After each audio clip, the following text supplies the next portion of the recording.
जितने आस्था चैनल पर कथा सुन रहे हो, जितने फेसबुक और यूट्यूब पर सुन रहे हो, बहुत सावधानी से सुनना। 2 बार पशुपति व्रत कर लिए, आपने ये कर लिया, आपने प्रदोष कर लिया, आपने सोमवार कर लिया, आपने सारे अनुष्ठान कर लिए। उनका आज तक हनुमान चालीसा पढ़ना नहीं है, आज तक कोई चालीसा, चाहे गायत्री चालीसा हो, लक्ष्मी चालीसा हो, शिव चालीसा हो, पढ़ना ही नहीं आती। बस बैठ गए भगवान के सामने और पढ़ लिया आसन लगा के। नहीं नहीं नहीं, चालीसा पढ़ने का भी एक नियम है। अगर कोई लक्ष्य लेकर पढ़ रहे हो तो उसका एक नियम है।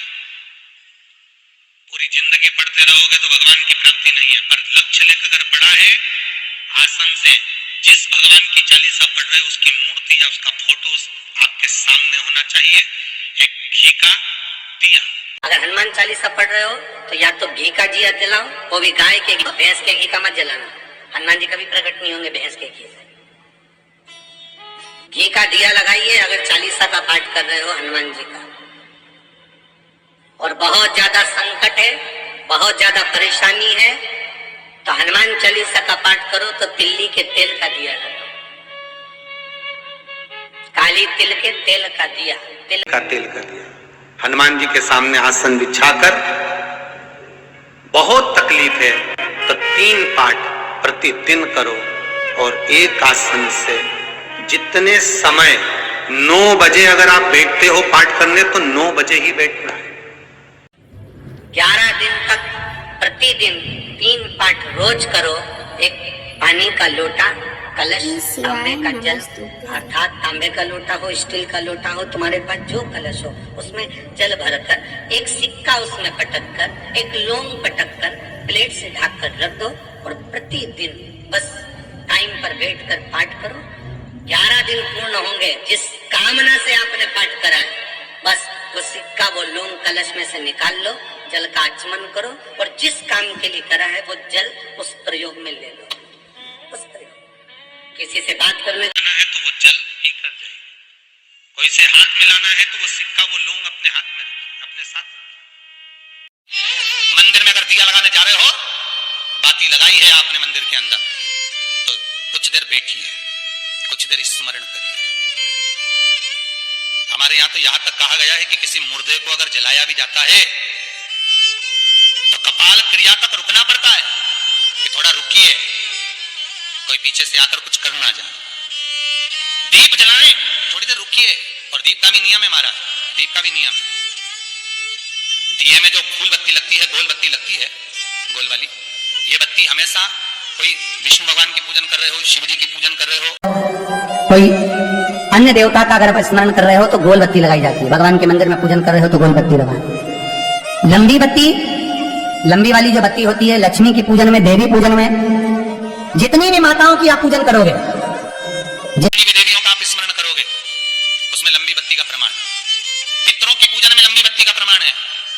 पितरों को कभी गोल बत्ती नहीं लगती। आप मटके के पास में, परिंदे के पास में, जल के पात्र के पास में कोई भी अगर दिया लगाएंगे तो वहां गोल बत्ती रखकर लगाएंगे तो घर में लक्ष्मी नहीं टिकेगी। कई लोग कहते हैं कि परिंदे के पास, मटके के पास में, पानी के स्रोत के पास में जहाँ जल भरते हैं, हंडा रखते हैं, टंकी रखते हैं, वहां पर मटके के पास बत्ती लगाओ, दिया लगाओ, पितर शांत रहेंगे। तो पितरों को शांत करो, मना नहीं है, पर दिया लगाने का नियम है कि पितरों को अगर आप दिया लगा रही हो मटके के पास, परिंदे के पास, या अमावस्या के दिन पितरों के लिए अगर दीप लगा रही हो तो गोल बत्ती अगर लगाओगी तो कार्य कभी सफल नहीं होगा। धन आएगा जाएगा, टिकेगा नहीं। इसलिए पितरों के लिए अगर दिया लगाना है, पूर्वजों के लिए दिया लगाना है, पितरों के लिए अगर दीप लगाना है तो लंबी बत्ती लगाइए, लंबी बत्ती। श्री शिवाय नमस्तुभ्यम। हर हर महादेव। श्री शिवाय नमस्तुभ्यम। लीवर गड़बड़ हो गया है, डायलिसिस चल रहा है, किडनी गड़बड़ हो गई है, डॉक्टर बोल रहा है कि डायलिसिस करवाना पड़ेगा, तो बेलपत्री के पीछे की जो डांट होती है जिसको आप लोग तोड़ के फेंक देते हैं, वो बेलपत्री के पीछे की जो डांट है, ये ब्रह्मा, विष्णु, महेश। समझ में आ रहा है आप लोगों को? बीच में जो डंडी दिख रही है आपको, इसके बीच में बड़ी पत्ती और 2 पत्ती के बीच में जो खाली जगह है, ये खाली जो डंडी है, इसमें 33 कोटि देवी देवताओं का स्थान होता है। किसका स्थान है? 33 कोटि देवी देवताओं। इसलिए बेलपत्र चढ़ाते समय बेलपत्र को इस जगह से पकड़कर समर्पित किया जाता है कि 33 कोटि देवी देवताओं का स्पर्श कर कर, ब्रह्मा विष्णु महेश का स्पर्श कर कर चढ़ाया जाता है।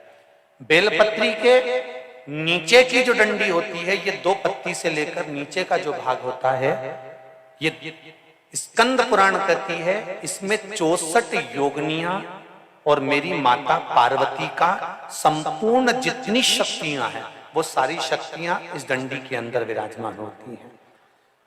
इस डंडी के पीछे एक गोखरू होता है जिसको माताएं तोड़ देती हैं।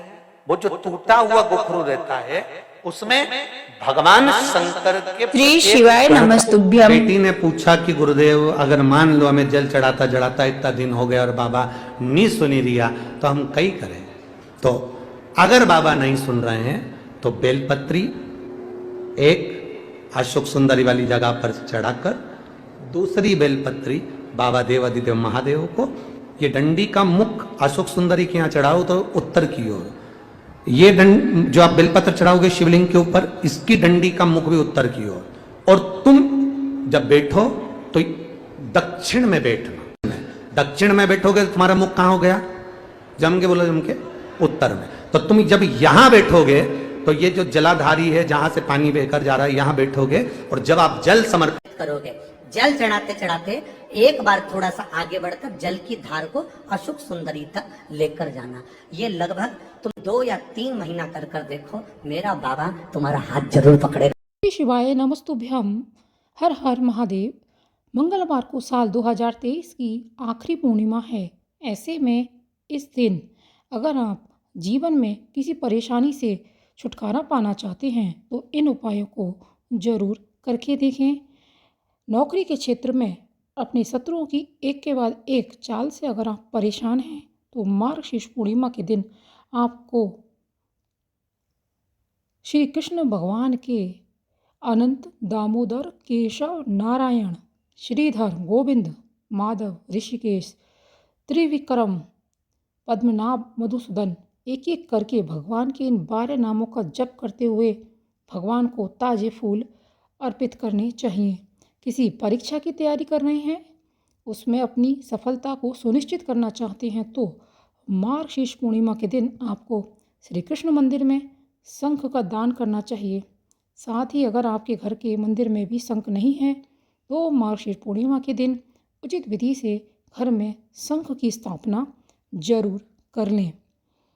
इस दिन अपने वैवाहिक जीवन को सुखी रखने के लिए 2 साफ सुथरे पान के पत्ते लेकर उनमें से एक पर रोली से अपना और दूसरे पान के पत्ते पर अपने जीवन साथी का नाम लिखें। इन दोनों पत्तों पर थोड़े थोड़े चावल रखकर मंत्र बोलते हुए भगवान को चढ़ाना है। मंत्र है ओम नमो भगवते रुक्मणी वल्लभाय स्वाहा। इस प्रकार मंत्र बोलते हुए दोनों पान के पत्ते भगवान को चढ़ाकर उन्हें प्रणाम करें और उनका आशीर्वाद लें। अगर आप अपने बच्चों को एक सफल इंसान बनाना चाहते हैं और पढ़ाई लिखाई के क्षेत्र में आसमान छूते हुए देखना चाहते हैं तो मार्गशीर्ष पूर्णिमा के दिन अपने बच्चों को भगवद गीता के कुछ पन्ने पढ़कर जरूर सुनाने चाहिए। अगर आप अपनी आर्थिक स्थिति को बेहतर करना चाहते हैं तो मार्गशीर्ष पूर्णिमा के दिन एक सफ़ेद कोरे कागज पर हल्दी से श्रीम लिखकर उसे मोड़कर ओम नमो भगवते नारायणाय बोलते हुए भगवान के चरणों में अर्पित करें। साथ ही गाय को रोटी अवश्य खिलाएं। इस प्रकार अगर कोई भी अनहोनी से अपने परिवार को बचाना चाहते हैं तो मार्गशीर्ष पूर्णिमा के दिन अपने घर में छोटे से कान्हा जी की स्थापना जरूर करें, उनकी विधि पूर्वक पूजा करें, साथ ही उन्हें बांसुरी भेंट करें। ऐसा करने से भी आपके घर में किसी भी तरह की अनहोनी घटना नहीं घटेगी। अगर घर के बड़ों के साथ किसी न किसी बात को लेकर आपकी अनबन रहती है और हमेशा लड़ाई झगड़े होते रहते हैं तो मार्गशीर्ष पूर्णिमा के दिन शाम के समय आपको चंद्रदेव को जल में थोड़ा सा दूध मिलाकर अर्घ्य अवश्य देना चाहिए। साथ ही चांदी की गोली धारण भी करनी चाहिए। भगवान श्री कृष्ण को इस दिन उनकी विधिवत पूजा करके माखन मिश्री का भोग लगाना चाहिए। और आप खुद का घर बनवाना चाहते हैं तो और किसी कारणवश यह घर आपका बन नहीं पा रहा है मार्गशीर्ष पूर्णिमा के दिन आपको श्री विष्णु के आगे घी का दीपक जलाना चाहिए और उन्हें 5 लौंग और 5 इलायची जरूर अर्पित करनी चाहिए। ऐसा करने से आपके घर बनने के योग शीघ्र बनेंगे। घर बनाने में जो भी बाधा आ रही है वह रुकावट दूर हो जाएगी और रास्ते खुलते चले जाएंगे। दोस्तों, इन उपायों को अगर आप मार्गशीर्ष पूर्णिमा के दिन करते हैं तो आपके जीवन में ज़रूर बदलाव देखने को मिलेगा। आपको यह वीडियो अगर अच्छा लगा है, जानकारी अच्छी लगी है तो चैनल को सब्सक्राइब जरूर कर लीजिएगा, वीडियो को लाइक कीजिएगा, शेयर कीजिएगा।